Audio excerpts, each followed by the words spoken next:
Bene data bakundwa b'umwami Yesu Kristo, mwese abakurikira izi nyigisho tubahaye ikaze mu biganiro bya Saveur Divine. Ibi biganiro mu bitegurirwa n'abavugabutumwa bwiza batandukanye, akaba ari umuhamagaro ugendera ku ijambo ry'Imana byanditse mu gitabo cy'ubutumwa bwiza uko bwanditswe na Matayo ibice 24 umurongo wa 14. Kandi ubutumwa bwiza bw'ubwami buzigishwa mu isi yose ngo bube ubuhamya bwo guhamiriza amahanga yose, nibwo imperuka izahera ko ize. Ibi biganiro mubikurikira ku channel ya YouTube yitwa Saveur Divine. Tubifurije kugubwa neza. Imana Data ari nayo So ibaha umugisha.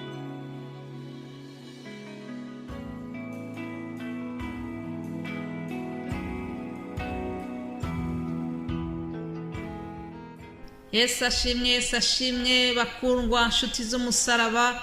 Bene data dufatanyije urugendo rujya mu ijuru, namwe mwese abakurikira ibi biganiro Saveur Divine, ndabaramukije mu izina rya Yesu Kristo umwami n'umukiza wacu.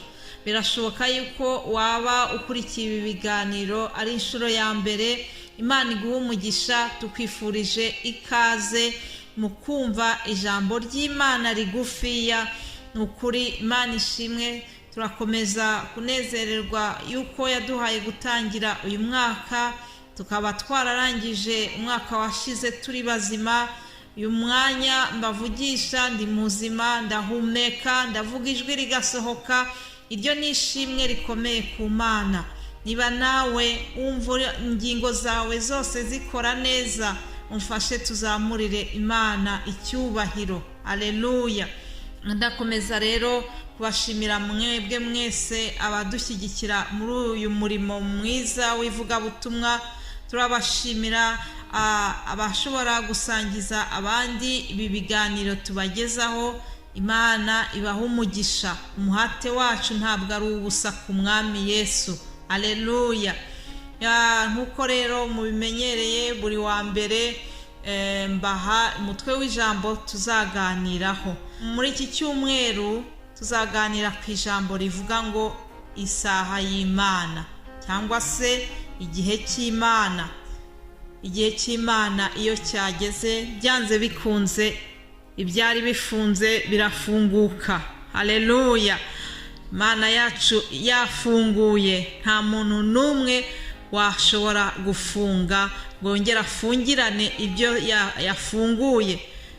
Nshuti zanjye, Satani ajya atubeshya, akatubeshya ko hari ibyo yafungiranye, akatubwira ko bidashoboka.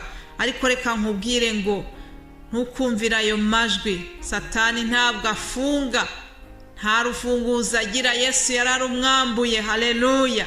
Ntashobora gufunga shitani, yegekaho gusa ukaba wagira ngo birafunze, ariko ntabwo afite ubwo bushobozi. Imana ishimwe rero kuko ikomeje kubana natwe. Turashimira Imana kuko ni Imana itabeshya, ni Imana ishobora byose, ni Imana isezeranya kandi igasohoza ibyo yasezeranye. Igihe cyayo iyo kigeze, igihe cy'Imana kigeze, ntabwo nzi uko ibigenza, sinzi n'uko ibikora, ariko iyo yategetse, iyo igihe cyayo kigeze, ibintu birakoreka. N'ibyari byarananiranye bigakoreka. Imana ishimwe cyane. Haleluya. Reka rero ntabatindiye dusangire ijambo rimwe tuzagenderaho muri iki cyumweru. Ni ijambo tubona muri Yesaya igice cya 49 umurongo wa 8. Ngo Uwiteka aravuga ati, igihe cyo kwemererwamo ndagushubije, no ku munsi wo gukirizwamo ndagutabaye. Haleluya. Igihe cyo kwemererwamo ndagushubije, no ku munsi wo kwemererwamo ndagutabaye. Imana yacu ishimwe cyane. Hari igihe Imana yateganyije cyo kukugirira neza. Hari igihe Imana yateganyije cyo kugira ngo ibyo urindiye kuva imyaka myinshi ishize ibigusubizemo. Ijambo umuhanuzi Yesaya yarivuze abwira Abisirayeli, yashakaga kubahanurira yuko hariho Mesiya babwiwe, hariho Mesiya bategereje igihe kirekire, abivuga ari nk'aho amubona, aravuga ati mu gihe cyo kwemererwamo ndagushubije, wa Mesiya wategereje ngo uwaraje. Yamuvugaga nk'aho mbese yamaze kumubona.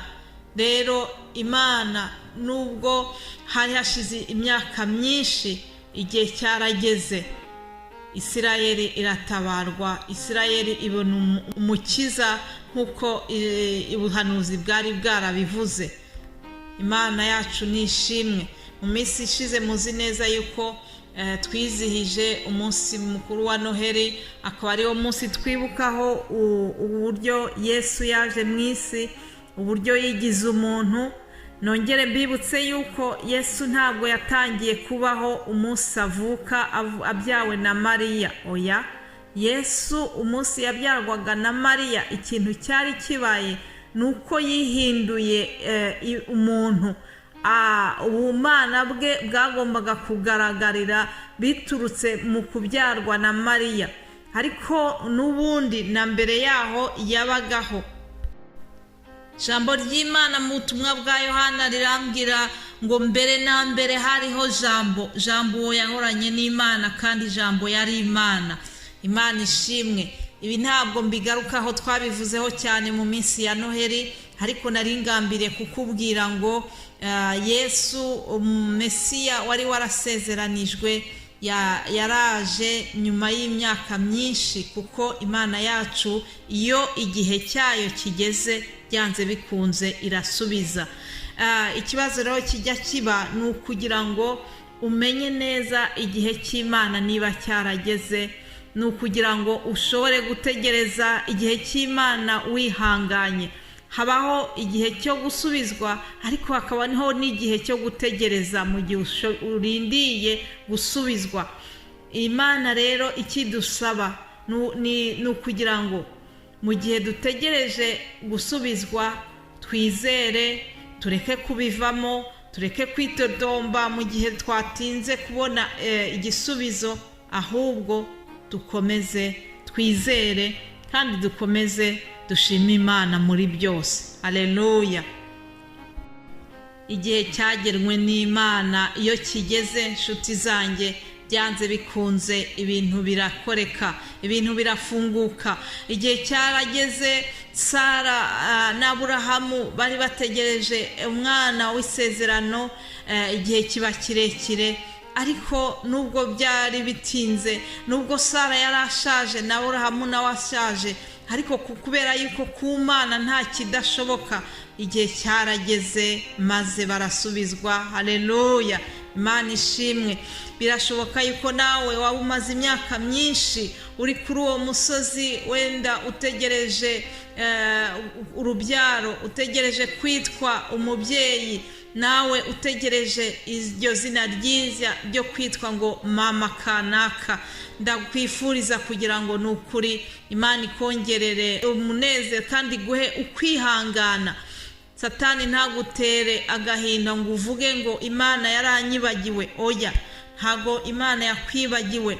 Mbese umugore yakwibagirwa umwana yonsa ntababarire uwo yibyariye ngo icyo akora bo babasha kwibagirwa, ariko nge sinzakwibagirwa. Dore guciye mu biganza byanjye nk'uca imanzi, kandi inkike zawe ziri imbere yanjye iteka. Ngayo amagambo Imana ikubwiye wowe utegereje, umaze iminsi utegereje.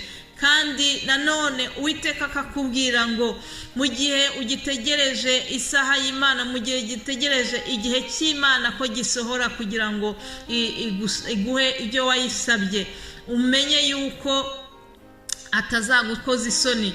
Ni ukuri, komeza wihangane, komeza ukiranuke, komeza usenge Imana uyititirije, mu gihe cyayo izabikora. Byanze bikunze igihe cy'Imana iyo cyageze ibintu birakoreka. Haleluya.